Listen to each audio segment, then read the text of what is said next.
Hi hello నమస్తే welcome to 10 Max. ప్రస్తుతం టాలీవుడ్ లో ఉన్న యంగ్ హీరోల్లో అన్ని రకాల ఆడియన్స్ లో క్రేజ్ సంపాదించుకొని కెరీర్ కంటిన్యూ చేస్తున్నాడు కిరణ్ అబ్బవరం. సినిమాకి వేరియేషన్ చూపిస్తూ ఆడియన్స్ కి దగ్గరవుతున్న కిరణ్ ఈసారి లవ్ స్టోరీతో వస్తున్నాడు. మరి కా తర్వాత రిలీజ్ అవుతున్న దిల్ రూబాతో కిరణ్ నిర్మాతల హీరోగా మారిపోతాడా, మరో కమర్షియల్ హిట్ కొడతాడా? కిరణ్ అబ్బవరం కెరీర్ స్టార్టింగ్ నుంచి టాలీవుడ్ లో తనను తాను ప్రూవ్ చేసుకోవడానికి ట్రై చేస్తూనే ఉన్నాడు. హిట్ ఫ్లాప్ పట్టించుకోకుండా వరుసగా సినిమాలు చేస్తున్న కిరణ్ తక్కువ బడ్జెట్ సినిమాలతోనే మంచి హిట్లు అందుకున్నాడు. అయితే లాస్ట్ ఇయర్ వచ్చిన కా సినిమాతో బ్లాక్ బస్టర్ కొట్టిన కిరణ్ మీద అంచనాలు పెరిగిపోవడంతో ఈ శుక్రవారం రిలీజ్ కి రెడీ అయిన దిల్ రుబా ఎలా ఉండబోతుందో అన్న ఆసక్తితో వెయిట్ చేస్తున్నారు ఆడియన్స్. ఈరోజు మీ వల్లనే నేను ఎక్కడున్నాను, మీరు నా పైన ఇచ్చింది ఎప్పుడు నేను గుర్తుపెట్టుకుంటాను. I'm so blessed. రోజుకి మీరు కాలర్ ఎత్తుకొని మేము కిరణ్ అన్న ఫ్యాన్ రా అని చెప్పుకునేంత పై స్థాయికి నేనైతే మిమ్మల్ని గర్వపడేలానే చేస్తాను. ప్రతి ఒక్కరూ మీరు ప్రౌడ్గా రాబోయే రోజుల్లో నేను చేసే ప్రతి ఒక్క సినిమా, నేను పడే ప్రతి ఒక్క కష్టం ఖచ్చితంగా మీకోసమే. మిమ్మల్ని ప్రౌడ్గా ఫీల్ అవ్వాలి. మీరు అరే మా కిరణ్ అన్న మాకు చాలా బాగా చేశాడరా అని చెప్పి ప్రతి ఒక్కరికి, నాకు నా ఫస్ట్ సినిమా నుంచి ఇప్పటిదాకా సపోర్ట్ చేసిన ప్రతి ఒక్క ఫ్యాన్కి thank you so much. I'm so blessed. మీలాంటి వాళ్ళని నేను సంపాదించుకోవడం చాలా ఆనందంగా ఉంది. Thank you so much. Dil Ruba out and out love స్టోరీగా ఆడియన్స్ ముందుకు రాబోతోంది. అయితే దీనిలో ఫ్యామిలీ ఆడియన్స్ ని ఇబ్బంది పెట్టే మాటలు కానీ సీన్స్ కానీ ఉండవంటూ ఎష్యూరెన్స్ ఇస్తున్నారు కిరణ్ అబ్బవరం. ఫస్ట్ నుంచి ఎలాంటి అబ్సెనిటీ లేకుండా సినిమాలు చేస్తున్న కిరణ్ అబ్బవరం కాతో ఫ్యామిలీ ఆడియన్స్ తన మీద పెట్టుకున్న నమ్మకాన్ని నిలబెట్టుకుంటాను అని, డీసెంట్ సినిమాలు చేస్తాను అని ప్రామిస్ కూడా చేసి మరిన్ని మార్కులు కొట్టేశారు. దిల్ రూబాతో పాటు 4 సినిమాలు లైన్లో పెట్టారు.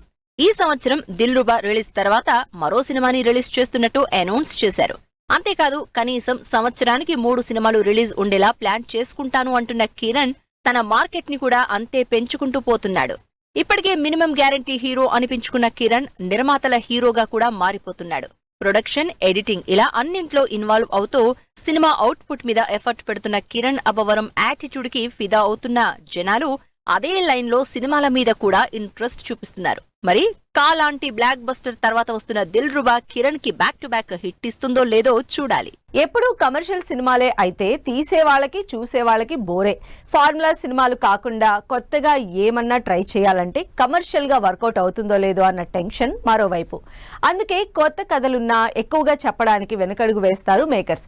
అయితే ఆ కమర్షియల్ ఫార్మాట్ ని బ్రేక్ చేస్తూ కోర్టు మూవీతో వస్తున్నారు నాని అండ్ టీమ్. మరి ఈ కొత్త కథకి ఆడియన్స్ రెస్పాన్స్ ఎలా ఉండబోతోంది? నాని హీరోగా కంటే ప్రొడ్యూసర్ గా చాలా కొత్తగా ఆడియన్స్ కి కనిపిస్తున్నారు. ఫార్ములా బేస్ రొటీన్ కమర్షియల్ సినిమాల కంటే కొత్త కథల్ని, కొత్త కథాంశాల్ని ఆడియన్స్ కి పరిచయం చేస్తున్నారు. రిజల్ట్ సంగతి ఎలా ఉన్నా ఇప్పటి వరకు అదే రూట్ లో వెళ్తున్నా నాని మరోసారి తన బ్యానర్ నుంచి అలాంటి impactful story court versus nobody మూవీతో ఆడియన్స్ ముందుకొస్తున్నారు ఈ శుక్రవారం. కోర్ట్ సినిమాలో గ్రాండియర్, స్టార్ కాస్ట్, భారీ బడ్జెట్ ఇలాంటివేం లేదు. అయితే ఆడియన్స్ ని కట్టిపడేసే ఎమోషన్స్, జనానికి కనెక్ట్ అయ్యే రియలిస్టిక్ స్టోరీ, అన్నింటిని మించి డ్రైవ్ చేసే యాక్టింగ్, ఇలా అన్నీ ఉన్నాయంటున్నారు నాని. ఇప్పటికే సెన్సార్ టాక్ పాజిటివ్ గా రావడంతో సినిమా రీచ్ అవుతుందని కాన్ఫిడెంట్ గా ఉన్న టీమ్ కి స్పెషల్ ప్రీమియర్స్ రెస్పాన్స్ చూసి సినిమా సూపర్ హిట్ గ్యారంటీ అన్న హింట్ వచ్చేసింది. కమర్షియల్ ఫార్మాట్ బ్రేక్ చేసి సినిమాలు చేయడం రిస్క్. 10 కోట్లైనా సరే నిర్మాతకి భారమే. అందుకే కొత్త కథల్ని చెప్పడానికి భయపడతారు నిర్మాతలు. కానీ నాని ఈ బోల్డ్ స్టెప్ తీసుకోవడం, కోర్టు లాంటి కథల్ని ప్రొడ్యూస్ చేయడంతో ఇలాంటి స్టోరీస్ చేస్తే ఆడియన్స్ రిసీవ్ చేసుకుంటారన్న నమ్మకం వచ్చింది మేకర్స్ కి. దాంతో మరిన్ని కొత్త కథలు చెప్పడానికి డైరెక్టర్లు ముందుకొస్తున్నారని ఎక్స్పెక్ట్ చేస్తున్నారు ఆడియన్స్. ప్రియదర్శి, శివాజీ, సాయి కుమార్ లాంటి పవర్ఫుల్ ఆర్టిస్టులతో తెరకెక్కిన కోర్టు మూవీ ఆల్రెడీ ప్రీమియర్లతో హిట్ టాక్ తెచ్చుకొని శుక్రవారం థియేటర్లోకి వస్తుంది. మరి థియేటర్ ఆడియన్స్ ఎలా రెస్పాండ్ అవుతారో చూడాలి. గ్లామర్ వరల్డ్ లో సింగిల్ గా ఉండటం అంత ఈజీ కాదు. సరే మింగిల్ అవుదామని డేటింగ్ రిలేషన్షిప్ కంటిన్యూ చేసినా అది పెళ్లి వరకు దారి తీస్తుందని చెప్పలేం. ఒకవేళ పెళ్లి చేసుకున్నా అది ఎక్కువ కాలం ఉంటుందని కూడా చెప్పలేం.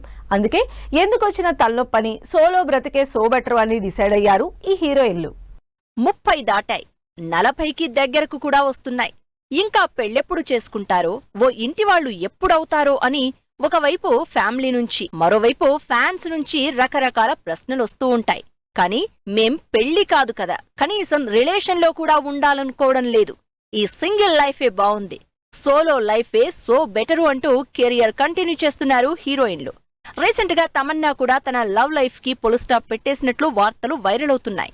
విజయ్ వర్మతో 2 ఏళ్ల నుంచి ఉన్న తన లవ్లీ రిలేషన్ ని ఇప్పుడు ఫ్రెండ్లీ రిలేషన్ గా షిఫ్ట్ చేసేసి ప్రస్తుతానికి సింగిల్ స్టేటస్ మెయింటైన్ చేస్తోంది తమన్నా. శృతి హాసన్ కూడా అంతే, సింగిల్ గానే హ్యాపీగా ఉన్నాను అంటోంది. అంతేకాదు ఇప్పుడప్పుడే ప్రేమ జోలికి వెళ్లను అని కూడా అంటోంది. ఇప్పటికే మైఖేల్ కోర్సెల్ తో బ్రేకప్ తర్వాత కోలుకుని శంతను హజారికాతో ప్రేమలో పడిన శృతి లాస్ట్ ఇయర్ శంతనుతో కూడా తన రిలేషన్ ని బ్రేకప్ చేసుకుంది. ఇలా ఇద్దరితో సీరియస్ రిలేషన్ లో ఉండి బ్రేకప్ అయిన శృతికి ఇప్పుడు సింగిల్ స్టేటసే బెస్ట్ అనిపిస్తోందట. సోలోగానే ఆనందంగా ఉన్నట్టు చెప్తోంది ఈ క్రేజీ హీరోయిన్. 40లో కూడా మోస్ట్ హ్యాపెనింగ్ హీరోయిన్ గా ఉన్న త్రిష కూడా సోలో లైఫే సో బెటరు అంటోంది. ఈ లవ్ రిలేషన్లు మన వల్ల కాదంటోంది. అందుకే దాదాపు 10 ఏళ్ల పాటు డేట్ చేసుకున్న రానాతో సెట్ కాలేదని విడిపోయారు.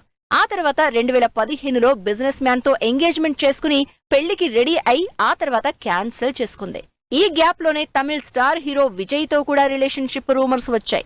అయితే వీటన్నింటినీ దాటుకుని ప్రస్తుతం ఎలాంటి రిలేషన్షిప్ అనౌన్స్ చేయకుండా సింగిల్ గా ఉంటోంది త్రిష. సమంత కూడా సింగిల్ గా ఉండడమే బెస్ట్ అంటోంది. దాదాపు 10 ఏళ్ల పాటు నాగ చైతన్యతో ఉన్న రిలేషన్ వర్కౌట్ కాక విడాకులు తీసుకున్నారు. 6 ఏళ్లు ప్రేమించి పెళ్లి చేసుకుని 4 ఏళ్లు కూడా కాకుండానే విడిపోయారు నాగ చైతన్య సమంత జంట. నాగ చైతన్య శోభితని లాస్ట్ ఇయర్ పెళ్లి చేసుకుని మళ్లీ ఫ్యామిలీ లైఫ్ లో ఎంటర్ అయ్యారు. కానీ సమంత మాత్రం సోలో లైఫే సో బెటరు అంటోంది. రిలేషన్ లో ఉండి బ్రేకప్ చెప్పుకుని పెళ్లి చేసుకుని విడాకులు తీసుకున్న వాళ్లే కాదు, డీప్ క్లోజ్డ్ రిలేషన్స్ ఉన్న అనుష్క, రాశి ఖన్నా లాంటి హీరోయిన్లు కూడా ఇప్పటికీ ప్రేమ పెళ్లి అన్న ఊసెత్తకుండా సింగిల్ స్టేటస్ నే మెయింటైన్ చేస్తున్నారు. సోలో లైఫ్ నే ఎంజాయ్ చేస్తున్నారు. లవ్ రిలేషన్లు ఎందుకులే, సోలో లైఫే బెస్ట్ అని కొంతమంది హీరోయిన్లు సింగిల్ గా ఉంటుంటే అసలు ప్రేమ లేని జీవితం జీవితమేనా అంటూ 60 ఏళ్ల సీనియర్ హీరో అమీర్ ఖాన్ ముచ్చటగా 3వ సారి తన రిలేషన్ ని అనౌన్స్ చేశారు. మరి ఇద్దరు భార్యలకు విడాకులిచ్చిన అమీర్ లేటెస్ట్ గా డేట్ చేస్తున్నదెవరినో, ఎన్నాళ్లుగా రిలేషన్ లో ఉన్నారో లెట్స్ హ్యావ్ ఎ లుక్. ఈ శుక్రవారం 60వ బర్త్డే జరుపుకుంటున్న అమీర్ ఖాన్ తన కొత్త సినిమా గురించి అప్డేట్ చెప్తారు అనుకుంటే అభిమానులకు మాత్రం అదిరిపోయే షాకింగ్ న్యూస్ చెప్పారు. 60 ఏళ్ల వయసులో అమీర్ తన కొత్త గర్ల్ ఫ్రెండ్ ని ఆడియన్స్ కి పరిచయం చేశారు.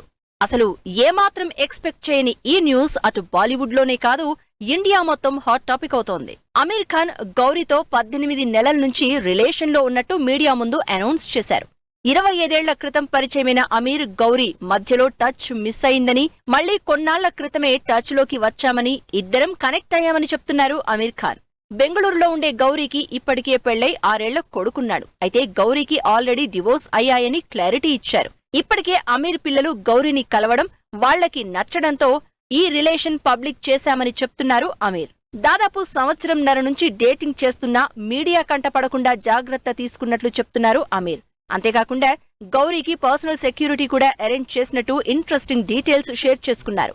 60 ఏళ్ల వయసులో పెళ్లి చేసుకోవడం నాకు సూట్ అవుతుందో లేదో కానీ నా పిల్లలు మాత్రం ఈ విషయంలో హ్యాపీగా ఉన్నారు అంటున్నారు అమీర్. అమీర్ ఇప్పటికే రీనా దత్త, కిరణ్ రావును ప్రేమించి పెళ్లి చేసుకుని డివోర్స్ తీసుకున్నారు.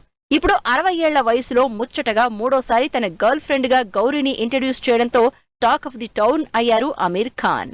ప్రమోషన్స్ లో రాబిన్ హుడ్ జోరు, Roshan birthday glimpse, Yash talkies sets లో హాలీవుడ్ స్టంట్ కొరియోగ్రాఫర్. ఈ ఇంట్రెస్టింగ్ న్యూస్ తో పాటు ఇండస్ట్రీ హ్యాపెనింగ్ అప్డేట్స్ బ్రీఫ్ గా చూద్దాం. Pan Indian star Yash latest movie Toxic లో జాయిన్ అయ్యారు Hollywood stunt master John Wick. Fast and Furious, Avatar 2, Gemini Man, Transformers 5 movies కు work చేశారు జాన్ విక్. Nitin latest movie Robin Hood promotions లో జోరు చూపిస్తోంది. ది హానెస్ట్ పాడ్కాస్ట్ పేరుతో చేస్తున్న ప్రమోషన్స్ లో మూవీలో హానెస్ట్ ఎంటర్టైన్మెంట్ పక్కా అంటోంది టీమ్. బాక్సాఫీస్ దగ్గర దూసుకుపోతున్న చావా నుంచి మేకింగ్ వీడియోను రిలీజ్ చేశారు మేకర్స్. హిందీలో 600 కోట్ల కలెక్షన్స్ రాబట్టిన మూవీ తెలుగులో 11 కోట్ల గ్రాస్ కలెక్షన్స్ రాబట్టింది. హీరోయిన్ ఆలియా బర్త్డేకి సంబంధించి ప్రీ సెలబ్రేషన్స్ స్టార్ట్ చేశారు రణబీర్ కపూర్. మీడియాతో కేక్ కట్ చేసి వారితో కలిసి సరదాగా ఫోటోలు దిగారు. ఈ సందర్భంగా ఇద్దరి కాంబినేషన్ లో బ్రహ్మాస్త్ర 2ని కన్ఫర్మ్ చేశారు రణబీర్. డైరెక్టర్ గోపీచంద్ బర్త్డే సందర్భంగా స్పెషల్ వీడియో రిలీజ్ చేశారు జాట్ మూవీ యూనిట్. సన్నీ డియోల్ హీరోగా వస్తున్న ఈ మూవీ ఏప్రిల్ 10న థియేటర్స్ లోకి రానుంది. హీరో శ్రీకాంత్ కుమారుడు రోషన్ తో ఛాంపియన్ మూవీని తెరకెక్కిస్తుంది స్వప్న సినిమా. రోషన్ బర్త్డే కానుకగా మూవీ నుంచి గ్లింప్స్ రిలీజ్ చేశారు మేకర్స్. కమేడియన్ సప్తగిరి హీరోగా నటిస్తోన్న పెళ్లికాని ప్రసాద్ టీజర్ ను రిలీజ్ చేశారు విక్టరీ వెంకటేష్. మూవీ ఈ నెల 21న రిలీజ్ కానుంది. Sudheer Babu pan India movie Jatadhara ఆర్థిక చిక్కుల్లో పడింది. ప్రొడక్షన్ హౌసెస్ మధ్య సమస్యల కారణంగా షూటింగ్ నిలిచిపోయిందని టాక్. బ్రహ్మానందం, రాజా గౌతమ్, వెన్నెల కిషోర్ లీడ్ రోల్స్ లో నటించిన మూవీ బ్రహ్మానందం ఓటీటీలోకి రానుంది. ఆహాలో ఈ నెల 14 నుంచి స్ట్రీమింగ్ అవుతోంది. సో ఇవి ఇవాల్టి ఫిల్మ్ న్యూస్ అండ్ అప్డేట్స్. మరిన్ని ఇంట్రెస్టింగ్ అప్డేట్స్ తో మళ్ళీ కలుద్దాం. Until then keep watching 10 TV.